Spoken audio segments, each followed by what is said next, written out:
Olá. Meu nome é Gabriel Noronha.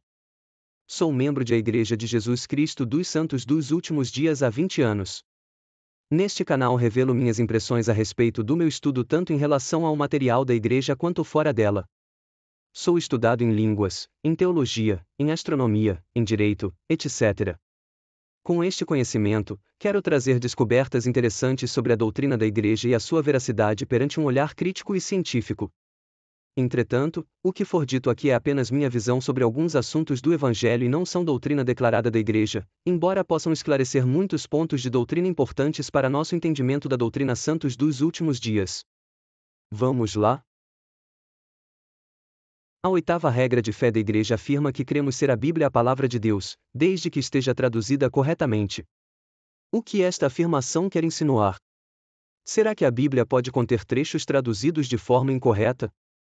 Se isso acontece, como podemos confiar que o texto bíblico é sagrado e de bom proveito e instrução? Hoje, nós iremos entender que traduzir a Bíblia partindo dos manuscritos originais não é tarefa fácil, o que pode sim causar eventuais falhas na tradução. No entanto, reforço que, se há erros de tradução na Bíblia, eles não são intencionais, mas acidentais, e as traduções que existem hoje são o melhor que se pode fazer e estão isentas de qualquer tentativa de fraude do texto bíblico. A começar, precisamos saber em que língua foram escritos os registros bíblicos. Temos 3 principais idiomas usados para escrever os livros da Bíblia. O primeiro foi o hebraico bíblico, ou hebraico clássico, usado para escrever a maioria dos livros do Velho Testamento. O segundo foi o aramaico, língua irmã do hebraico, como o português e o espanhol, idioma usado para escrever alguns livros do Velho Testamento, mais precisamente na época do exílio de Israel na Babilônia, e o terceiro foi o grego, usado para escrever o Novo Testamento. Esses 3 idiomas possuem equivalentes hoje, contudo o hebraico moderno não é exatamente o mesmo hebraico bíblico usado para escrever as Escrituras, muito menos o aramaico antigo é semelhante ao aramaico moderno, nem o grego usado na escrita do Novo Testamento ou mesmo o grego falado na Grécia. Tendo posse dessas informações, retomo a pergunta: é possível que a Bíblia contenha algum erro de tradução?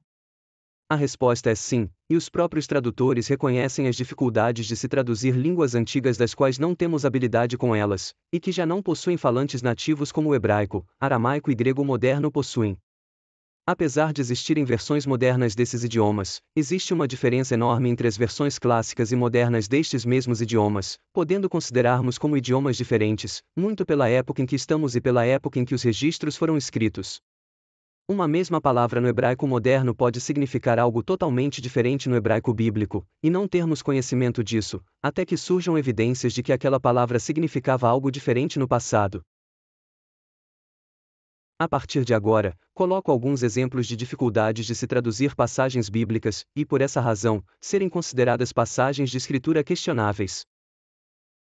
Primeiro, podemos citar a simplicidade de idiomas antigos. Quanto mais antigo for uma escrita, mais simples ela será. O hebraico antigo, assim como o grego antigo, não possuíam vírgula, ponto final, ponto de interrogação, sequer espaço entre as palavras. Como exemplo, temos a passagem em Lucas capítulo 23 versículo 43 em que Jesus afirma na cruz ao ladrão arrependido, também crucificado, que hoje o ladrão estaria com ele no paraíso.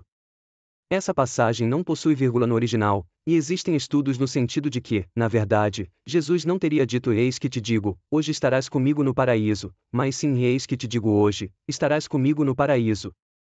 Percebe a mudança de significado, somente transportando a vírgula de um ponto a outro? Como o grego antigo não possuía vírgula, ficamos sem saber o real sentido da frase de Jesus. Segundo, temos que, nas línguas antigas já constatamos a presença de expressões idiomáticas. Um exemplo notório é a expressão pois não em português. Imaginem uma pessoa que está aprendendo português há algumas semanas. Ela sabe o que significa a palavra pois, e também sabe o significado da palavra não. Suponhamos que essa pessoa vá pedir um pão de queijo na lanchonete, no que a atendente lhe diz as seguintes palavras: pois não.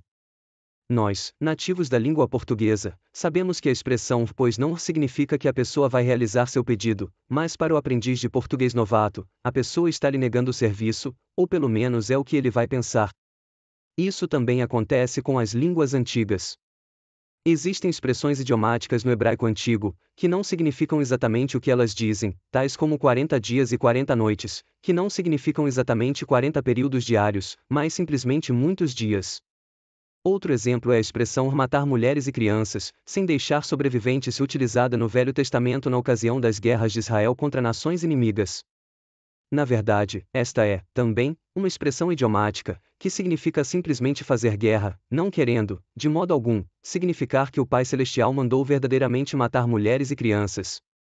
Esta ideia é reforçada com achados arqueológicos em outros povos contemporâneos ao povo israelita, onde foi encontrada esta mesma expressão com o significado de fazer guerra, mas não com o sentido de exterminar a todos, tanto que, nestes mesmos relatos, os povos atacados ainda permaneciam, desmistificando a ideia de que o povo era totalmente dizimado. Obrigado por assistir o vídeo até aqui. Deixe seu eu gostei e compartilhe este vídeo para mais pessoas. Lembrando que este estudo é totalmente independente, não sendo doutrina da igreja, mas apenas entendimentos meus conforme meus estudos pessoais. Até o próximo vídeo.